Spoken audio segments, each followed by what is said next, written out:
حيوانات البحر بيش بين المدن.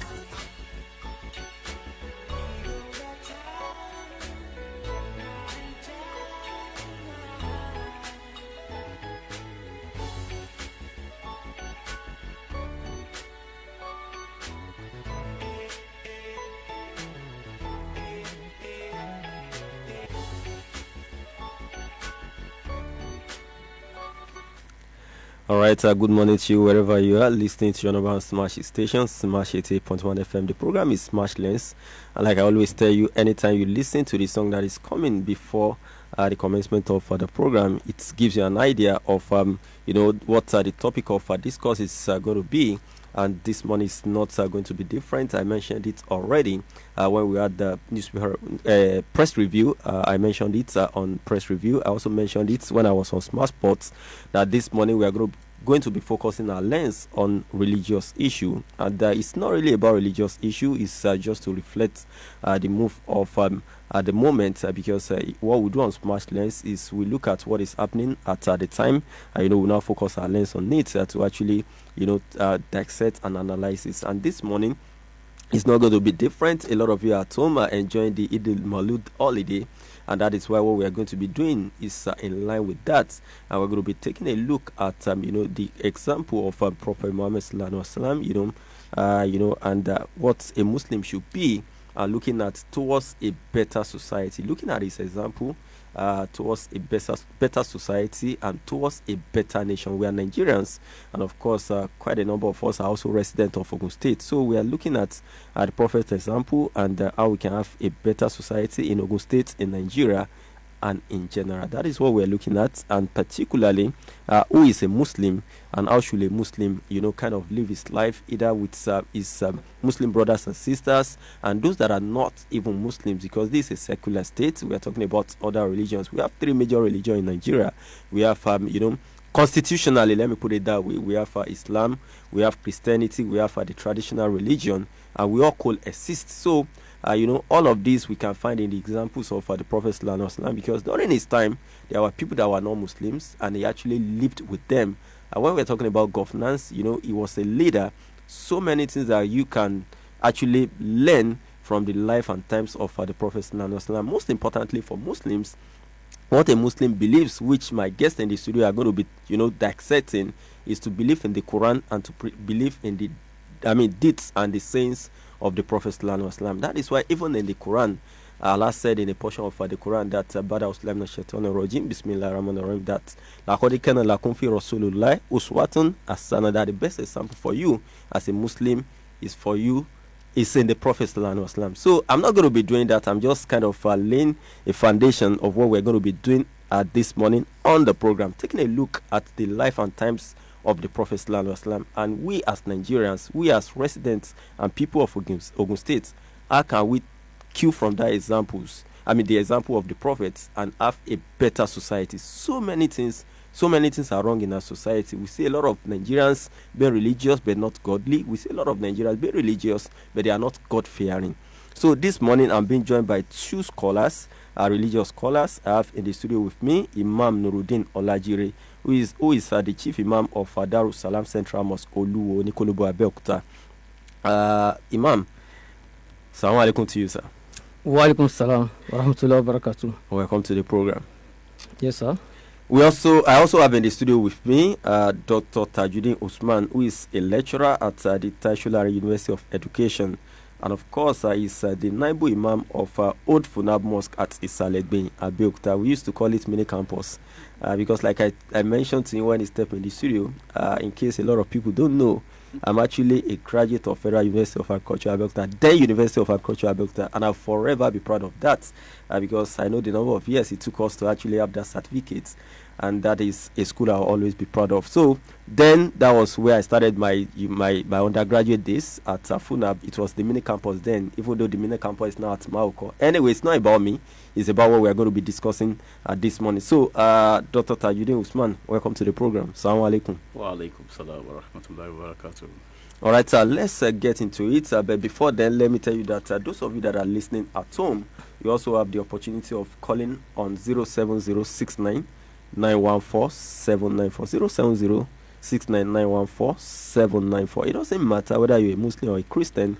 We are talking about Nigeria as a nation. We are talking about our society, and we all coexist and live together. If there's something you don't know as a Muslim or non-Muslim, you can call in to ask questions. If you have a contribution on what you feel, what you know that you expect Muslims to actually learn from the life and times of the Prophet Sallallahu Alaihi Wasallam, why not? You're also free to be part of the program by dialing 07069914794. You can also join us on our Facebook page. Just go to Facebook. We are live on Facebook. Go to Facebook, type Smash 88.1 FM. You get to see us live in the studio. And most importantly, you have the opportunity of actually dropping your comments on our Facebook page. So, now to my guest. Let me start from my right side. Let me start from Dr. Tajuddin Usman. First of all, when we're talking about, the Prophet Sallallahu Alaihi Wasallam, for those that know little or nothing about him, that is the person the day is kind of commemorating his birth. Who is Prophet Sallallahu Alaihi Wasallam? Well, Bismillahirrahmanirrahim. Alhamdulillah. We thank Almighty Allah for the opportunity of today, which is the day we are commemorating the birth of the person Allah sent to the whole world as Rahmatan lil Alamin, as the mercy to all mankind. Well, specifically when we ask the question, who is Prophet Muhammad? There is one thing we just of course have to observe in the question, Prophet the Muhammad. It means there are prophets. Number of prophets had come before him, right? Starting from the first creature among human beings, which is our father, great grandfather, Prophet Adam, alayhi salatu wasalam, and followed by other prophets like that till we have others, Musa, Isa, and the last of them is Prophet Muhammad. And one important thing is that it is not only that he is the last of the prophets, but he is the one. You see, the description of the prophet is somebody that is building a house, right? Beautify the house, everything is placed, fixed. But there's one block that is missing. And everybody that is coming around the house is looking at the house, marvelous. But it would have been fantastic if this block has been fixed. Okay? And the description of the prophet is the one, that singular block that perfects the whole building. All right. That's the person of the prophet. All right. Thank you so much. Let me come to Imam Nuruddin Olajire. Now, he has kind of concisely and briefly tell us who Prophet Muhammad Sallallahu Alaihi Wasallam is. Now, my question to you is that, having known who he is, a prophet, the way he described him, now, in the life of a Muslim, who is Prophet Muhammad Sallallahu Alaihi Wasallam? Bismillah ar-Rahman ar-Rahim. Alhamdulillah.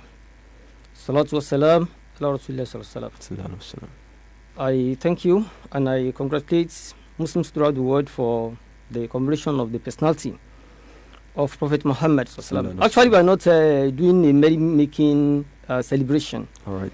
Where we eat, dance, and wine and dine, but we are celebrating a complete package in a human being, and that is Muhammad sallallahu alaihi wasallam. So to further portrays this person who he is, at times, if we ask any Muslim ordinarily who Muhammad is or was, of course we will expect to hear positive remarks from them. But when somebody who belongs to the opposing camp makes a positive comment about somebody who is not in his camp, so that is when I think the comments are sounding more vital and efficient. Permit me to refer back to history. All right. A man called Michael H. Hart. Okay. H-A-R-T, an American writer, right? Around 1978. If you go through the Google, right, you will see his write-ups. Okay. He wasn't a Muslim, so he wrote about, not actually about Muhammad sallallahu.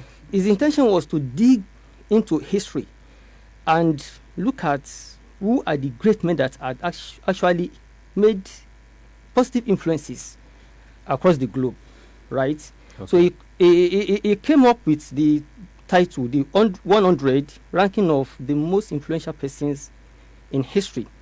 So I said that was in 1978. Right. So he concluded that Muhammad was the first out of the 100 people he ranked to be the best, most influential person.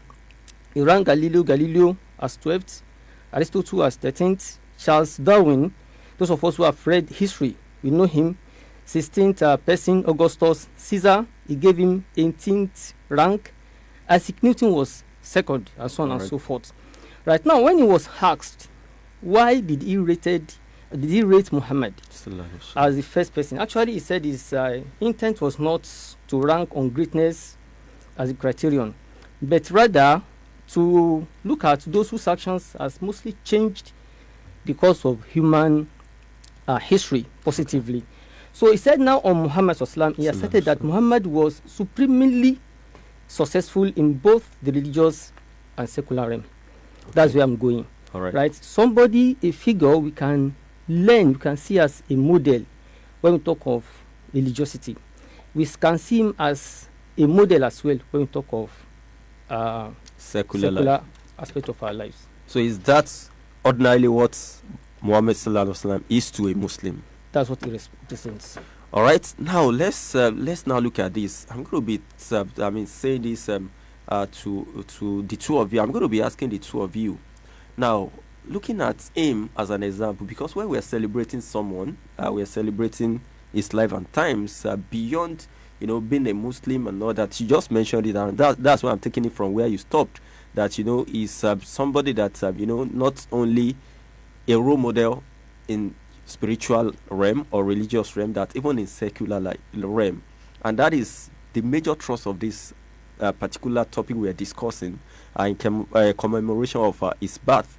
That now, looking at its example, how do you think we can actually cue into this example, either as Muslims, particularly as Muslims, and in general as humans, towards having a better society? Whether we like it or not, Nigeria is a country that you can't rule out corruption. Nigeria is a country whereby you can't rule out fraud. Nigeria is a country whereby the morals are being thrown out of the window. You see a lot of girls walking almost naked.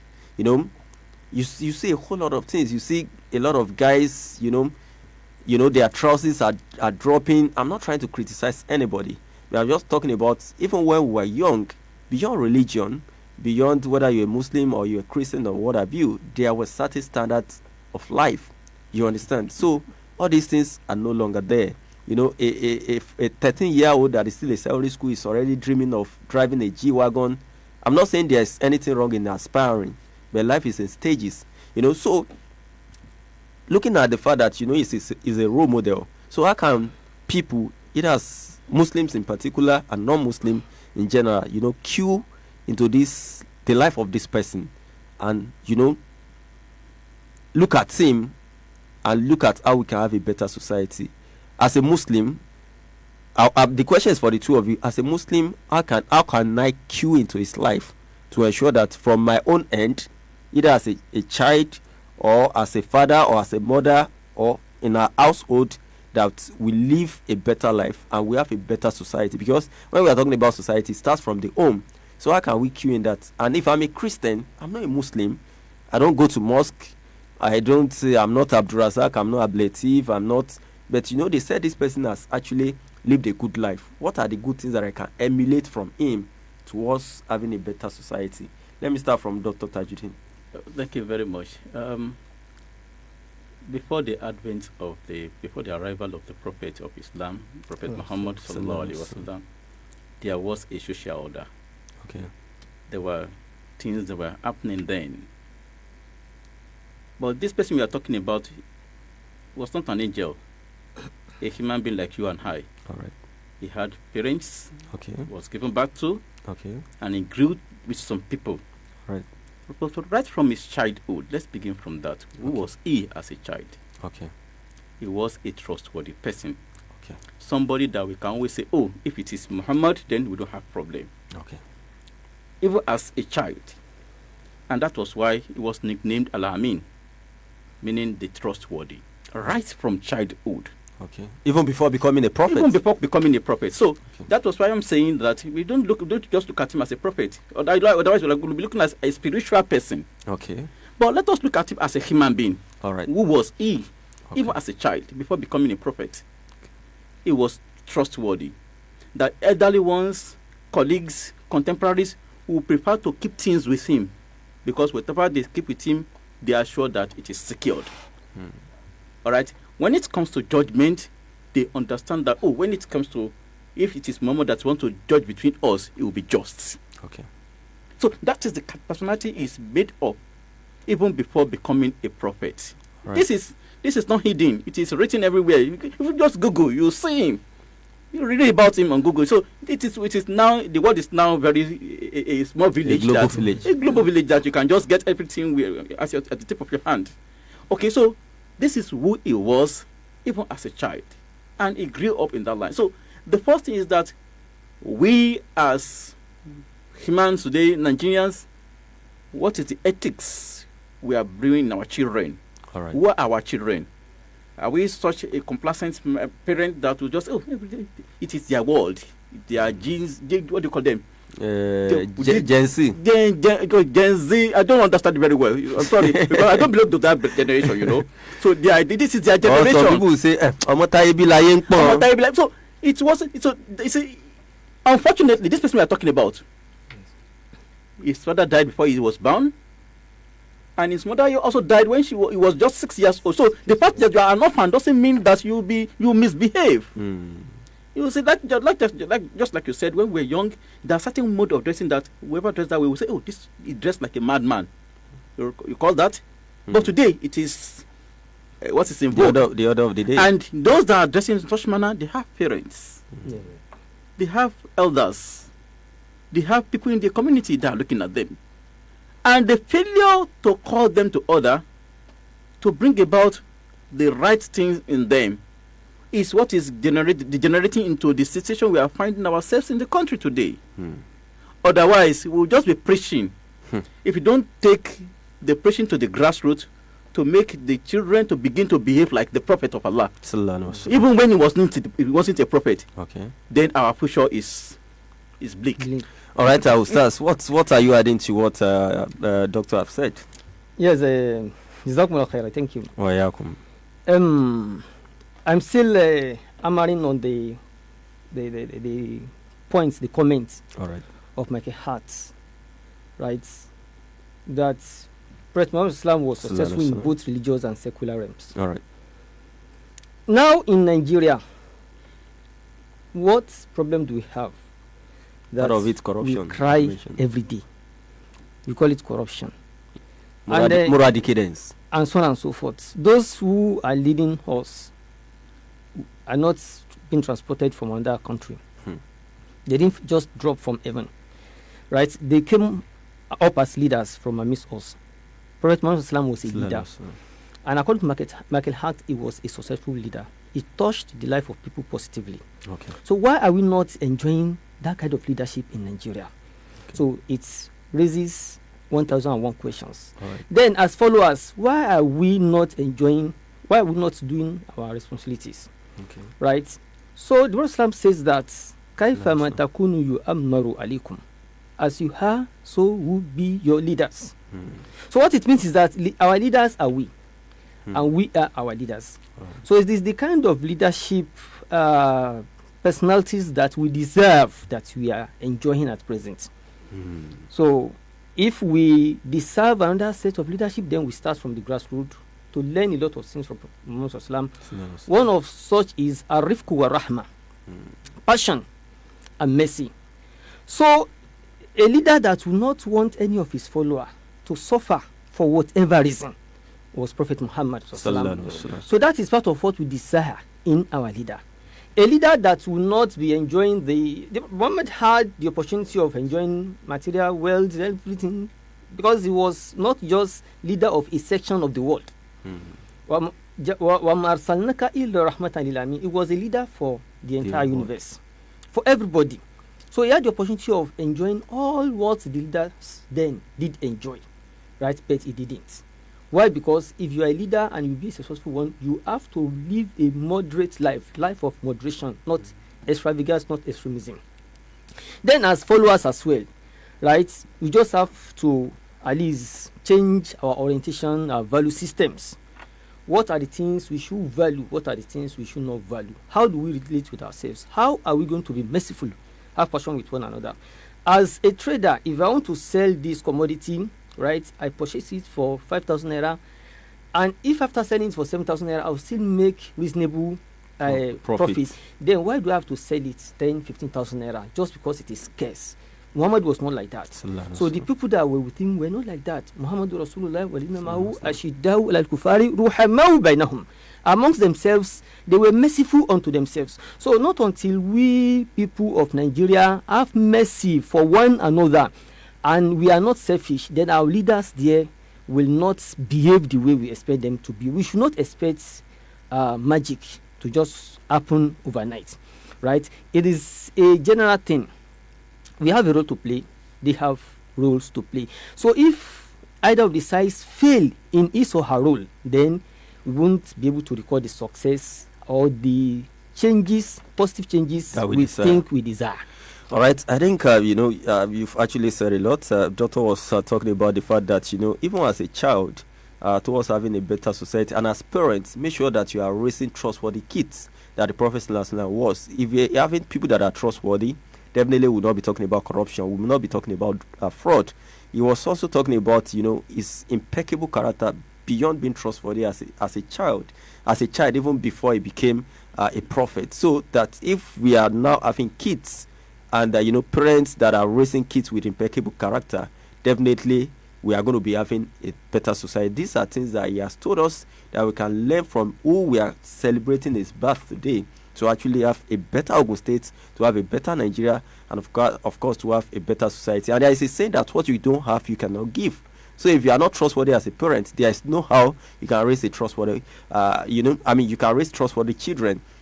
He was talking about all of these things and that the fact that what we experience as humans, the Prophet Sallallahu Alaihi Wasallam also experienced some of those things. He spoke about being an orphan at some point. When he became a parent, he lost his children. Some of his children died. So whatever you are going through is not an excuse for you to live a wrong life. And Ustaz also bring another twist that that people deserves. They get the kind of leader that it deserves. That the Prophet ﷺ was from the people, became a leader from that childhood. What doctor said, from a trustworthy child, he became a leader. And because he was a good child, good human, when he became a leader, he was also a good leader. So for followers and leaders, Imam Nuruddin has also told us that these are what we can learn from the life and times of the Prophet. So at this point, I will take a commercial break. When we return, the rest of the program continues. Smash Lens on Smash 88.1 FM, where we are focusing on our lens on what we can learn from that great Prophet that can make a society a better one. The studio line is still opened, 07069 914-794, and you can still join us on the Facebook page. Go to Facebook, type Smash 88.1 FM. You get to see us live in the studio, and you have the opportunity of dropping your comments. So keep it locked. We'll be right back. Smash 88.1 FM. Feel it. Do you know who I am? I'm the older brother of the sister's last uncle who married their first cousin. Everybody wants to sit at the Golden Penny Semovita table. Golden Penny Semovita remains my soup's first choice. It's made from premium wheat and fortified with vitamins and minerals to provide a wholesome bowl food that pairs well with Nigerian soups. Golden Penny Semovita, my soup's first choice. Ẹ̀lẹ́ o ẹ̀yin èèyàn wa, fífúnni jẹ́ ìmọrírì àti pé fífúnni pẹ̀lú àmúlò dátà lórí fóònù rẹ ṣe àfihàn rẹ̀ jọ̀rẹ́. Ṣùgbọ́n ṣá, ìjọ dáàbòbò dátà lórí fóònù rẹ bí? Ìwọ̀nyí ni àwọn ọ̀nà tí o lè gbà dáàbòbò dátà rẹ bí o bá ń fún èèyàn lò nípasẹ̀ hotspot. Lo àwọn nọ́mbà tó jẹ́ mímọ̀ fún ìwọ nìkan láti ti hotspot rẹ fún ìdáàbòbò dátà rẹ lọ́wọ́ àwọn ajínigbé dátà lò. Bákan náà rí i dájú pé ó ṣe àyípadà ìdáàbòbò nọ́mbà rẹ password lóòrèkóòrè kí ó bá ṣòro fún àjèjì láti lò. Fún ìdí èyí, jẹ́ kí àwọn olólùfẹ́ rẹ jẹ àǹfààní dátà rẹ nítorí pé ó ti wà lábẹ́ ààbò tó péye. Lọ sí ojú òpó ayélujára fóònù rẹ tàbí ti consumer.ncc.gov.ng fún ẹ̀kúnrẹ́rẹ́ àlàyé. Ìkéde yìí wá láti ọ̀dọ̀ ẹgbẹ́ àwọn tó gbàwé àṣẹ fétò ìbáraẹnisọ̀rọ̀ àti àjọ tó ń bójútó àmúlò ẹ̀rọ ayélujára lẹ́ka ìbáraẹnisọ̀rọ̀ NCC. Unstoppable, Talawa, unstoppable. Got the DNA to be unstoppable. Àwa jẹ́ unstoppable, tó kọjá unstoppable.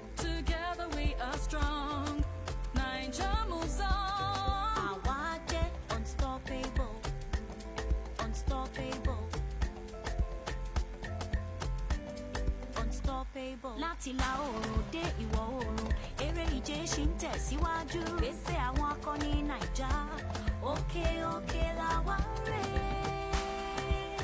Kò sóhun tó ṣòro ṣe pẹ̀lú àjọṣepọ̀ tó gbàgbọ́ nínú rẹ̀. Yára lọ sí Alternative Bank lónìí. Àwa jẹ́ unstoppable tó kọjá unstoppable. Alternative by your side, you can't go wrong. The Alternative Through Bank. your radio, straight to your ears. Come on, turn the radio. It's uninterrupted waves of good vibes. All day, every day. On Smash 88.1 FM.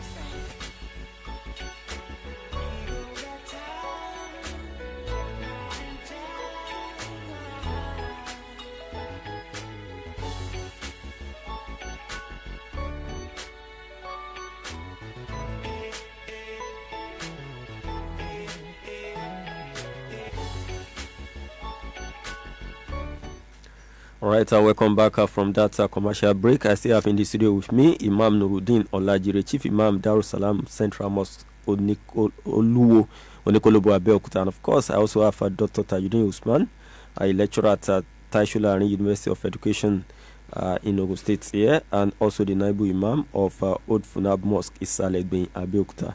We've been taking a look at how we can look at the examples of Prophet Muhammad Sallallahu to have a better society and of course a better nation. Together we've been doing this. You can also join us on the Facebook page at Type Smash 88.1 FM on Facebook.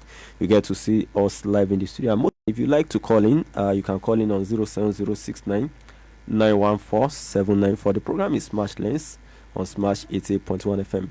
All right, moving on the program, we've spoken about who is Prophet Muhammad Sallallahu who is he to a Muslim, and of course, how we can actually cue into his example to have a better society. These are some of the things that we have looked at. Another thing that I want us to touch on, and just like I did for how we can actually use his example to have a better society, I also want the two of you to react to it. But this time around, I'll start from Imam Nuruddin. And the question I want to ask is that why is it that in Nigeria, we have a lot of people that are so religious, but when you are talking about the fear of God, you wonder this person goes to mosque. It's not only about Islam. You see so many mosques around, you see so many churches, you see a whole lot of people on Friday, even some people that will not observe the daily 5 salats, which is compulsory anyway. You see them on Friday, all of these things. And there are some people that even the daily salat, they will never miss it. And they will always observe it in congregation. And a lot of things. But sometimes when you see the way they behave, even when you talk about corruption, some of them will be like, no, a lot of things, a lot of excuses. And there are some people who also tell you that they are sunnatic lies. A lot of things that you get to hear. So why is it that you see people that are so religious, they go to mosque, they pray, they do this, Ramadan will come, they will fast. Even like I said, for other religions too, they go to churches, they do this, they do that. But when you talk about being trustworthy, when you talk about living a straight life, when you talk about so many, because sometimes when you tell people that these things are not good, they'll be like, are you an angel? Why are you sounding like that? And you'll be shocked. You'll be surprised that okay, these things goes against Islam. You are not supposed to do this. You are not. They'll be like, no, this and that. I've seen someone, a religious scholar, so-called a religious scholar, that said, sometimes if I look at it, this religion self is like they just use it to put us in the box. So this and that and all that. And I was shocked the day I was discussing with this person. And there are some things that when you talk about interest and all of these things and all of that, so many things that comes into it, and you wonder why are people so religious? And but when you talk about being godly, having the fear of God, living that straight life, it's difficult. And you also realize, this is another thing that I also want you to look at. I was having this conversation with someone. You realize that a lot of people, for some of us, let me put it that way, they are trying to live a straight life. It's so tough in Nigeria to actually have this financial relief, and sometimes if you are not so strong will, if your faith is not strong, sometimes you'll be like, because you see some of these religious scholars, that are doing some of these things.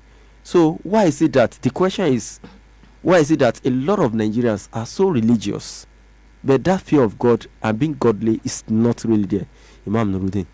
Bismillahirrahmanirrahim. Jazakumullah khairan. Let's take it from this angle. Prophet Muhammad sallallahu emerged from the heart of Saudi Arabia, Mecca to be specific. If we look at the entire global map, that place, that site, in fact the Kaaba where the Muslims move around when they are doing tawaf, during Hajj or Umrah, is at exactly the center of the heart of the world. Okay. It has a purpose. All right. So for God, for Allah who sent him, it is a deliberate plan. All right. Right? So when you want to reach out to nooks and crannies of a place, if you are at the center point, then it can be easy for you to move around. So it means Muhammad Islam is a lens for the entire world. All right. For everybody, right? Be it a Muslim or not Christian. a Muslim, right? Or whatever your religion you believe, yeah. Whatever, yes. That's why he lived with some people who didn't convert to Islam throughout their life, even at the time of Muhammad, but they had no issue with him. They loved him, they appreciated him a lot, right? So now that is where we start to ask that what is the missing link then? Okay. Why are we claiming to be emulating him? But we are recording what's the negative things that were never said of him. Corruption, for instance. All right. These days in Nigeria, in the houses and institutions of religious institutions. Because I don't want to for mention instance, him. sorry to cut him, I'm not indicting him and I'm not passing judgment, and he has not been found guilty. We know what happened with because we see a lot of like I said, we see a lot of these religious leaders. Anyway, let me just put it that way. Okay, so that's where I'm going, right? A lot of corruption, allegations being levied against religious leaders, right? Not only in Islam. Why is that happening, right? What is the missing link? And we are claiming that we are emulating Prophet Muhammad sallallahu alaihi wasallam. So if it is true we are emulating him, that will not happen, right? So that's why Allah would advise in the Quran, Ya ayyuhalladhina amanu taqullah. Or you will believe, fear Allah. They will attach a caveat, haqqa to qati, as he ought to be feared. That it means there is a pretense when it comes to God fearing or religiosity, and there is authenticity, there is originality at the same time. Only Allah is the one who knows what is in our hearts. La tuzakku anfusakum huwa alladhi a'lam man ittaqa. So that is why as Muslims we should just make sure that wherever we find ourselves we should abide by the principles of Islam. That is it. And we should represent the Islamic values. Muhammad sallallahu, those who were not Muslims during his lifetime didn't read the Quran before they embraced Islam. Those who embraced Islam eventually. But it was his character, the way he related with them, the way he dealt with them, right? Starting from his childhood, as my brother rightly mentioned, right? He didn't bargain for that title, Al-Amin, the trustworthy person, before people started calling him by that nickname, and which became a popular alias for him. And such that we name our children such nowadays. Al-Amin, we think it's an original name. Yes, it has become a name, it has come to stay. It's because of the character in him. So how are we going to imbibe that? Why do we disappoint, let me say ourselves, not Allah, not Islam? So where we are being entrusted with Islamic values in the society. So it's as a result of the fact that we have not actually put in place what we should put in place. We learn this from Muhammad and we must put it into practice no matter the pressure. All right, let me go to Dr. Tajuddin. That's the question. Why is it that a lot of Nigerians are actually religious, but they are not godly? You've seen. Thank you very much. I don't know.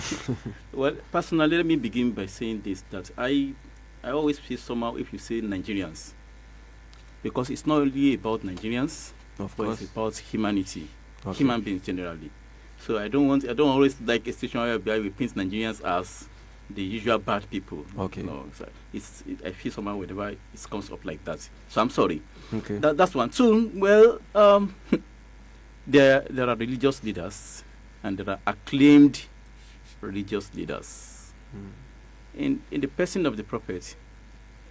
But sorry to cut in, even though I up more on the leaders, even people that are not leaders, but they proclaim to be, Muslims, we see them, they pray, they fast, they do all this, and sometimes when some people talk, when they do some things, you'll be amazed. We'll get there.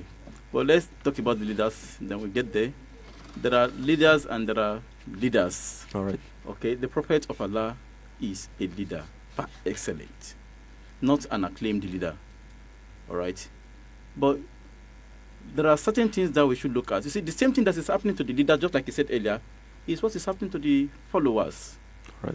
We don't actually believe in what we claim. Okay. This is just a mere claim. But beyond the claim, they pray, they fast, they do all of these things. Yeah, probably because he said it in Arabic. Only Allah knows those that actually feared him. Okay. The fact that somebody is claiming something and is appearing in the regalia of that particular thing he's claiming does not necessarily mean that he understands perfectly what he's claiming. It doesn't mean that he imbibes what he's claiming. It doesn't mean that he professes what he's actually claiming. Or is it that we have more of hypocrites than believers? That is what I'm trying to say. Okay? The claims doesn't make up what you are. As far as Islam is concerned, you don't just claim. If some people came to the prophet and said, we believe. Allah said, no, you have not believed. Until you begin to act. Act in line with the belief. That is when we can say, okay, actually you are true believers. But the truth is that, you see, the religious, the non-religious, every one of us in Nigeria, we are hypocrites. Majorly. We claim what we are not. All right. Many claim, even among the non-religious leaders, political leaders, we are. The same thing happens everywhere. Everybody is looking for a way to cheat the others, a way to manipulate things in his favor, such that he will have everything to himself and others will not have anything. So when you see many religious leaders today, they are not doing like the prophet that is merciful to the people around him. Occasions will arose that there are few things that are available.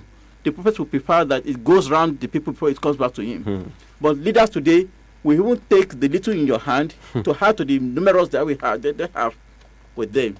That because they are only using that paraphernalia of a leader, a religious leader, political leader, or whatever kind of leader they call themselves, to benefit themselves alone. They are not really, and it's not about religion. Like I said earlier, we only claim. Many of them doesn't believe these things they are carrying about.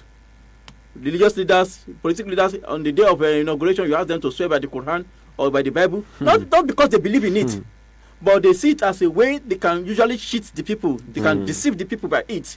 Okay, and because we are also gullible anyway, we want as a Muslim, I want a Muslim to be our leader.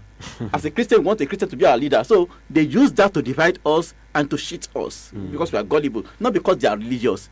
And the same aspiration of the political leaders are also the same aspiration of the numerous so-called religious leaders that we have out there.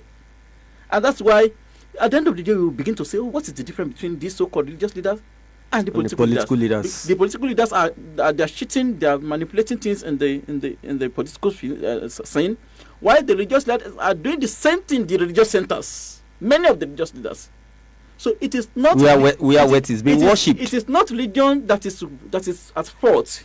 It is not the religion that is at fault. It is the practitioners of the religions that are at fault. They are not really imbibing the spirit, the teachings of the religion. All right, we'll look at more issues, but going to Facebook, Miriam Oye Ajibo JP wrote, good morning, happy new week, well done, SARS. We are saying well done to you too. Then more people have also joined. I can see more people liking the video. But like I said, just like Miriam has done, Ajia Miriam has done, just like as she has done, you can also drop your comments on the Facebook page beyond just watching, so that we can have a robust discussion Like I said, I can see more people are liking the video, and the studio line is still open 07069914794. That is the number for you to call to be part of the program. But just in case you want to do like Aja Miriam has done, why not go to the Facebook page, and of course just drop your comments on the Facebook page, and I'll be reading it. All right, moving on. Let's also look at talking about Islam in general and beyond the prophets. As Muslims, we know that what we are worshiping is not the prophet. What we've been talking about is that Allah Himself told us that is the best example for us. If we say we believe in the Quran and the saying and deeds of the prophets, we can actually, because Allah is Allah. The prophet, like you said, is human like us. So that is somebody that was born like we were born, had his own family, and we can actually learn from what he has done. So now beyond that, let's also look at as Muslims, which is part of how we can make our society better. What should be our relationship with our neighbors? Because we look at a lot of, while we are growing up, back in the days, I don't know, we are raising our own kids today, and I know it's not the same. There was a communal life, so to say, where you live as, even though we still live as community, but a child of another person can easily be scolded by another person. That's why the Yorubas will say, it's 2 eyes. I mean, is it 2 eyes or 4 eyes? Four. It's 4 eyes that gives birth to a child. It's 200 eyes that usually raise the child. But do we really have that, whereby somebody does not even care what happens to his or her neighbor? But and besides that, it's all mind your own business. That's the kind of life we live mostly now. And if you are minding your own business, people don't even care whether somebody has eaten or not. So let's just still talk about having a better society. What should be, as Muslims that believe in the Quran and follows the sayings and deeds of the prophets, how should we relate with ourselves in the society and in the community? Let me start from Imam again. Jazakumullah khaira. Well, what we are talking about impacting lives in the society. And there's no way we can still detach it from leadership, followership, interaction. Prophet Muhammad SAW grew up amidst his people as a leader. So whatever they passed through, he passed through it. Whatever they experienced, he experienced it, whether sweet or sour, positive or negative. And that is what is known with an ideal, an authentic, a real leader.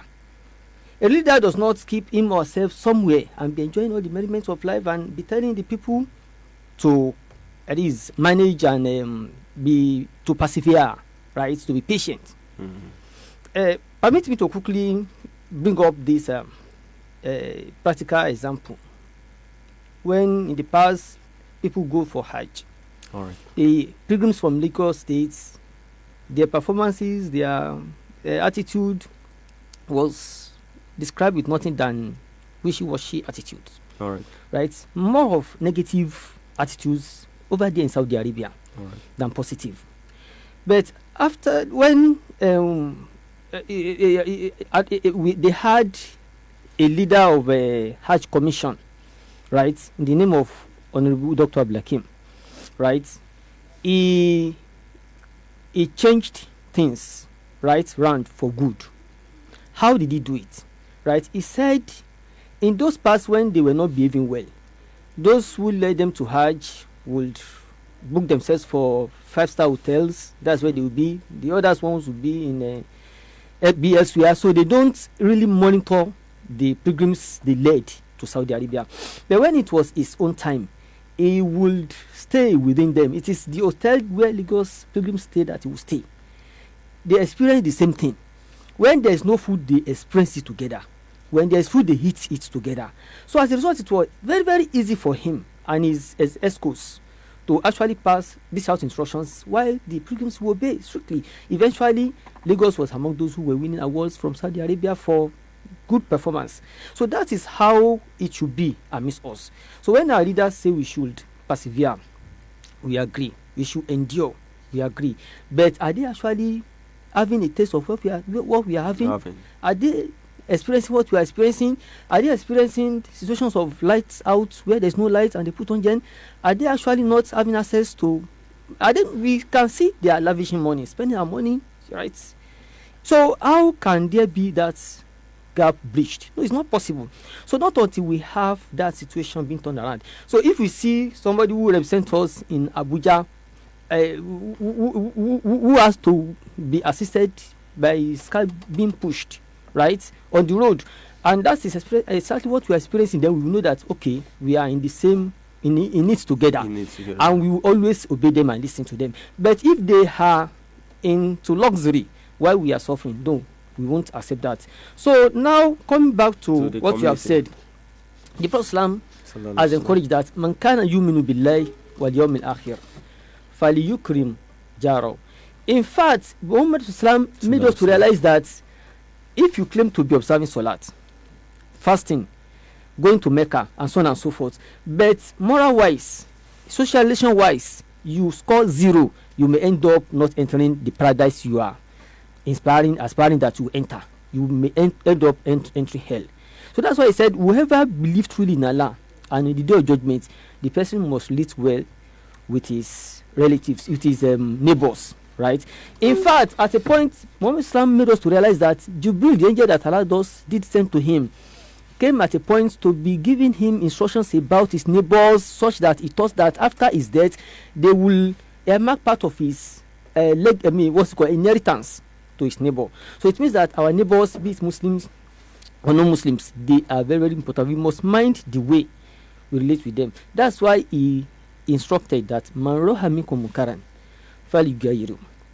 Whoever sees anything that is wrong among you, then let him work towards changing it for good. All right, Dr. Tajudeen, what's your own take? Well, thank you very much. Well, a lot has been said about leaders, but it doesn't mean that we followers doesn't have responsibilities.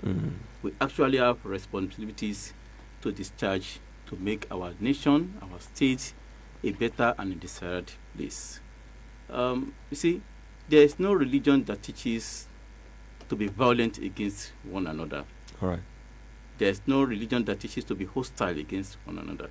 All right. There is no religion that teaches not to accommodate one another, irrespective of your understanding about religion, irrespective of your faith. So the religions teach the same thing, but it is with the practitioners that we should go back to our religions and follow the teachings of our religion. When we do this, you and I will have a better place to live. And of course, we'll be better neighbors to ourselves. Thank you very much. On a final note, because we have just a few minutes left, and I want it to be your parting shot. Now we are celebrating the birth of Prophet Muhammad Sallallahu Alaihi Wasallam. How will you advise Muslims, or ideally, what's your own view about how a Muslim is actually supposed to celebrate this particular period? For instance, during the birth of the Prophet Sallallahu Alaihi Wasallam, when he was alive, we knew or we learned that he usually fast on that day. So me, as someone that believes in the Prophet Sallallahu Alaihi Wasallam, even though it's not compulsory, part of what I can use to celebrate my own birthday is to fast. Okay. So now it's the Prophet himself that we are celebrating. So how do you think it should be celebrated by Muslims and probably non-Muslims too? Thank you very much. Legends, great men were being celebrated. They didn't celebrate themselves. All right. They have been celebrated after they left.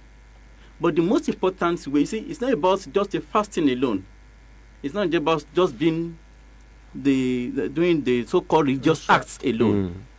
But the most important thing and the most important way by which we can celebrate or commemorate the birth and the living of the Prophet today is to actually imbibe in his behavior, behave like him. He is somebody that respects the opinion of others, is faithful, is not an hypocrite. He believes in truly one God, and he acts by what he believes in. So if you can do that, once you are doing that, you are following his path and you are commemorating his life and living. Thank you very much. Thank you so much. On a final note, Imam Nuruddin, how do you think we should be celebrating the birth and time of Prophet Muhammad Sallallahu Alaihi Wasallam? Yes, Islam has created for us the moments of festivals. All right. Eid al-Fitr, It will Adha. Maybe the third one is the Friday weekly issue, Juma, right? Then when it comes to Eid al-Maulud, right, we are not condemning the awareness, right, outrightly, but we should just make sure that it is not the merrymaking that we give importance to. No. But we should go back to the life of this man, Muhammad Sallallahu. Right now, we should ruminate why somebody like Michael Hart has rated him the best of men that have ever lived on earth. So we should now use his lifestyle as a kind of a compass for ourselves, guideline, and we should emulate him in religious aspects, in secular aspect. All right, thank you so much, Imam Nuruddin Olajire, Chief Imam, Darus Salam Central Mosque, Olu Onikolobo Abeokuta. And of course, thank you so much, Dr. Tajudeen Usman, a lecturer at Teshulari University of Education, Naibu Imam, Old Funab Mosque, Isale bin Abeokuta. I'm saying a big jazakumullah khairan to the two of you. Well, yeah. All right, that is where I'm going to be drawing the